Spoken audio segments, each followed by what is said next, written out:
Hi friends, അസ്സലാമു അലൈക്കും. എൻ്റെ എല്ലാ കൂട്ടുകാർക്കും happy Christmas and happy new year.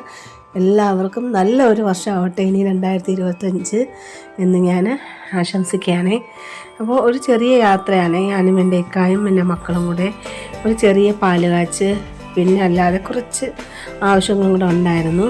അത് കഴിഞ്ഞ് എൻ്റെ മക്കൾക്ക് ലുലു മാളിൽ അവിടുത്തെ ലൈറ്റൊക്കെ കാണണമെന്ന് പറഞ്ഞ് കൊണ്ടുപോവാണ് കേട്ടോ. അപ്പോൾ ഇതെൻ്റെ മോനാണ് കേട്ടോ കാണിച്ചത്. ഈ വികസനം കൂടുന്തോറും ഉണ്ടാകുന്ന ഒരു വലിയ അപകടമാണ് പക്ഷികളുടെ ഗണ്യമായ രീതിയിലുള്ള കുറവ്, അവർക്ക് കൂടുകൂട്ടാനുള്ള സ്ഥലം ഇല്ലായ്മയൊക്കെ കേട്ടോ. അപ്പോൾ കുറച്ചൊക്കെ മരങ്ങൾ അവിടെ ഇവിടെ ഉണ്ടെന്നുണ്ടെങ്കിലും ഒത്തിരി മരങ്ങൾ വീട് വയ്ക്കാനും മറ്റുള്ള സ്ഥാപനങ്ങൾക്കൊക്കെ വേണ്ടി മുറിക്കപ്പെടുന്നുണ്ട് കേട്ടോ. അപ്പോൾ അതിൻ്റെ ഒരു സൈഡ് എഫക്റ്റ് എന്ന് പറയുന്നത് പക്ഷികളുടെ കൂട് നഷ്ടപ്പെടുക, പക്ഷികളുടെ വംശനാശം സംഭവിക്കുക എന്നതാണ്.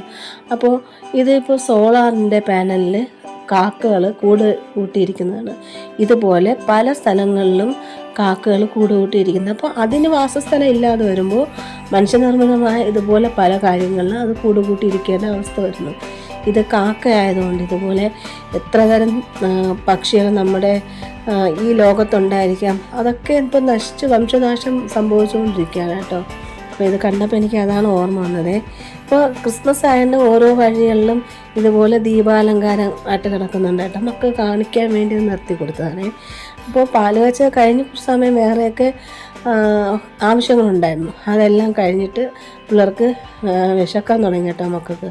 അപ്പോൾ ഓരോരുത്തരും ഓരോ സാധനം. ഞാൻ വാങ്ങിയത് മസാല ദോശയാണ് കേട്ടോ. മോക്ക് ഈ തൊപ്പിയുടെ മോഡലിരിക്കുന്നുണ്ട്, അവളത് വാങ്ങി. മോൻ എപ്പോഴും പൊറോട്ടയാണ് ഇഷ്ടം കേട്ടോ. പിന്നെ അവനത് വാങ്ങിക്കൊടുത്തു. അത് കഴിഞ്ഞ് മോളുടെ ആവശ്യപ്രകാരമാണ് ലുലു മാളിൽ പോയത്. ഏകദേശം 2 ആഴ്ചയ്ക്ക് മുമ്പ് 2-3 ആഴ്ചയ്ക്ക് മുമ്പ് പോയതാണ്. അപ്പോൾ അവളെ കണ്ണിലൊരു കാഴ്ച കണ്ടായിരുന്നു.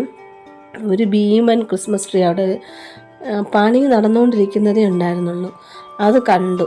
അപ്പോൾ അവൾക്കത് കാണണമെന്ന് ആഗ്രഹം. എന്തായാലും സിറ്റിയെ ടച്ച് ചെയ്തു.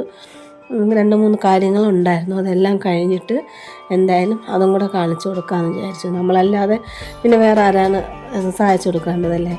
അപ്പോൾ കൊണ്ടുവന്ന് കാണിച്ചു കൊടുത്തു കേട്ടോ. അല്ലാന്നുണ്ടെങ്കിൽ ഇത് പറഞ്ഞ് എൻ്റെ ചെവി ആളൊരു പരുവാക്കും കേട്ടോ. അങ്ങനെ മാറി മാറി എൻ്റെ മോനും മോളും കൂടെയാണ് കേട്ടോ ചില മിക്കവാറും വീഡിയോസൊക്കെ എടുത്തിട്ടുള്ളത്. അപ്പോൾ എല്ലാവരും റെയിൻബോ പ്ലാന്റ് എന്ന ചാനൽ ലൈക്ക് ചെയ്യുക, ഷെയർ ചെയ്യുക, സബ്സ്ക്രൈബ് ചെയ്യാതെ കാണുന്നെങ്കിൽ സബ്സ്ക്രൈബ് ചെയ്ത് സപ്പോർട്ട് ചെയ്യണേ. കമൻറ്റ് ചെയ്യാൻ മറക്കരുത്. അതുപോലെ തന്നെ ലൈക്ക്.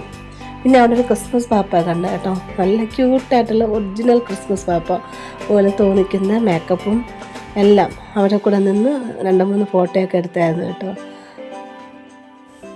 എല്ലാ കൂട്ടുകാരും റെയിൻബോ പ്ലാന്റ് എന്ന ചാനൽ ലൈക്ക് ചെയ്യുക, ഷെയർ ചെയ്യുക, കമൻറ്റ് ചെയ്യുക, സബ്സ്ക്രൈബ് ചെയ്യുക. ലൈക്കും കമൻറ്റും അത്രയും അത്യാവശ്യമാണ്. എല്ലാവരും നിങ്ങളുടെ അഭിപ്രായങ്ങൾ, നിങ്ങളുടെ കമൻറ്റ് വായിക്കാനൊക്കെ എനിക്ക് ഒത്തിരി ഇഷ്ടമാണ് കേട്ടോ.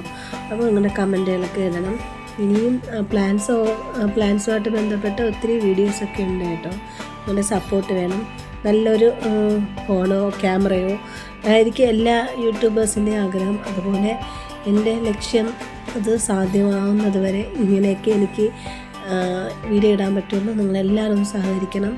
എല്ലാവരും സപ്പോർട്ട് ചെയ്യണം, ലൈക്ക് ചെയ്യണം, സബ്സ്ക്രൈബ് ചെയ്യണം. Okay, thank you. ഇതാണ് ഞാൻ പറഞ്ഞ ആ കൂറ്റൻ ക്രിസ്മസ് ട്രീ.